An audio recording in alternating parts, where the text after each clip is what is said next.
Le Thiologo Festival, après son ouverture à Fekese-Dougou, s'étend aux autres départements de la région.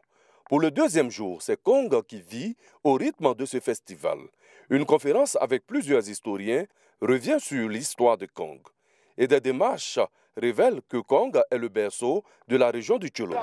Les chercheurs de l'Institut d'histoire, d'art et d'archéologie africain qui ont fouillé, qui ont mené de plusieurs années durant des fouilles archéologiques dans la région et qui ont exhumé des vestiges d'une grande ancienneté au niveau de la région. Donc c'est pour vous dire que le site de Kong est un site d'implantation humaine qui remonte à la plus haute antiquité. À Kong, on se souvient du passage de Benjé qui a laissé un sabre en souvenir.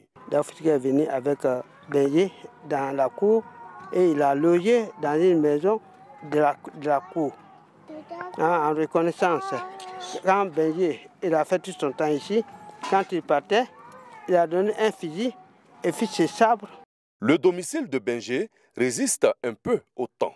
Une stèle en hommage aux soldats français morts lors de l'assaut mené par Samori Touré du 14 au 27 février 1898 contribue à édifier sur l'histoire de Kong. Un concours culinaire et le sport étaient également au programme. Une journée riche pour la population de Kong. Aujourd'hui, moi, natif de Kong, qui a toujours existé à Kong, c'est aujourd'hui que j'ai découvert avec le Festival du Thiologo le sabre de Benjé qu'il a laissé à la famille. Le commissariat général du Thiologo Festival se réjouit du bon déroulement de cette sortie à Kong. Le premier à en être heureux, ce devrait être le président Guillaume Soro, parce qu'il a mis un point d'honneur à faire du festival le carrefour des cultures, mais le carrefour des peuples et un accent particulier sur la cohésion de tous les habitants du Thiologo. Après Kong, c'est le département de Ouangolo-Dougou qui va accueillir les festivaliers.